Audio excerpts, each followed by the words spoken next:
Hello, once again, it is Holiday with you on the Snake. Before I get into this Razer Stealth laptop, big thank you to everybody for all their support. Amazing amount of comments and shares and likes and all that sort of stuff.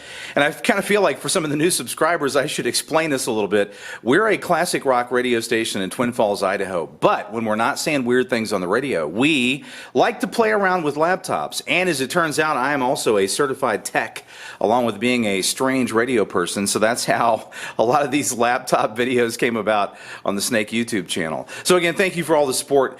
Keep the comments going. I want to show you something about the new Razer Blade Stealth 13.3-inch laptop.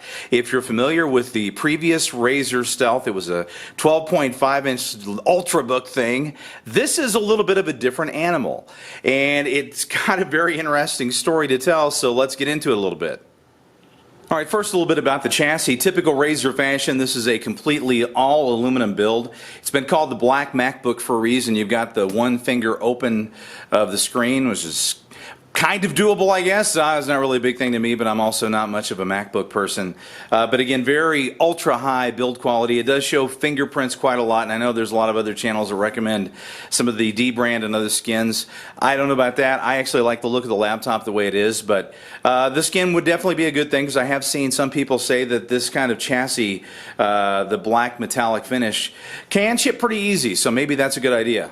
I have not done any kind of disassembly on the bottom panel of the Razer Stealth yet. It looks like you've got 8 screws, 4 on the bottom, 2 on the sides, and then 2 in the top corners between you and the innards. And this model comes with a 256 gigabyte M.2 SSD, and that is really the only thing that's upgradable on the bottom of this, because I do believe the RAM is soldered on.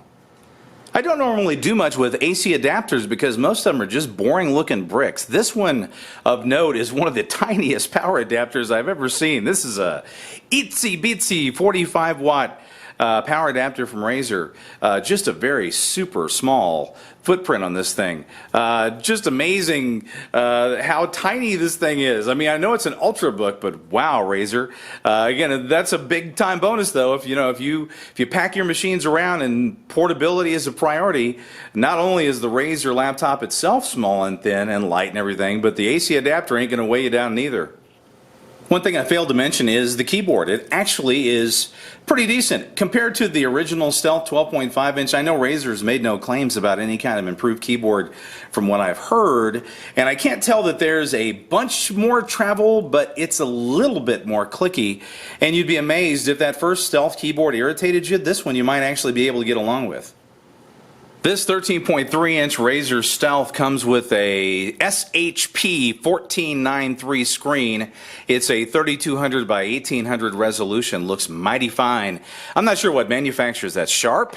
I'm not sure exactly what the abbreviation is. I'm not familiar with this specific LCD screen, but looks good. Color reproduction is good, generally speaking. No complaints at all. It doesn't have some of the weird stuff that some of the previous Yogas had as far as the yellowish things. Remember, there were some 3200 by 1800 screens that were in some of the early Yogas that had problems with yellow reproduction. This is not one of them. This is an IGZO panel, and it looks good.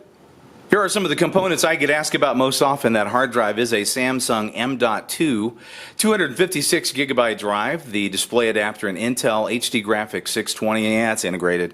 That's not really, I don't think, Razer's point to use that for gaming. And the processor is an i7-7500 CPU running at 2.7, not including all the turbo modes and everything, but that's what it comes configured with. And as I said, when you get the memory on this thing, you want to make sure you get what you want, because this model is the Best Buy model that comes with 16 gigabytes of DDR4 memory. It's soldered on RAM, so you're not going to be adding any RAM to this machine. You can, however, upgrade that SSD if you want to either add faster drive, or if you want a bigger storage drive. Razer charges a premium for that, so if you want to go that route, that's probably your best idea. As we start to dig into this Razer Stealth 13.3, there's a couple things to note, and one additional thing about the screen. If you remember the previous generation of Stealth, it was a 12.5-inch screen. Not only that, not only was it smaller than this 13.3, but it had a ton of bezel. This is a pretty minimalistic design as far as your bezel is concerned. It really does make a huge difference, making a jump from that 12.5-inch with a lot of bezel to this 13.3 with not a lot. It looks good. The key component with this Razer Stealth laptop is the Synapse software for a lot of reasons. First of all, there's no doubt that Razer is the one company that's brought Bling to Ultrabooks. I know my wife loves the colored keyboards, and so when she was talking about what machine she wanted to go to next, she wanted something small and light, but she also didn't want to give up the colored keyboards that you find on some of the MSIs and Alienwares, etc. And that's one really interesting thing about this Stealth, is that you get that small form factor, you get a relatively light machine, and you also get the per key RGB lighting on the keyboard that not only works with the keyboard, but if you got a Razer mouse, you can actually kind of make the two work in tandem for a pretty wild color combination. It's kind of awesome.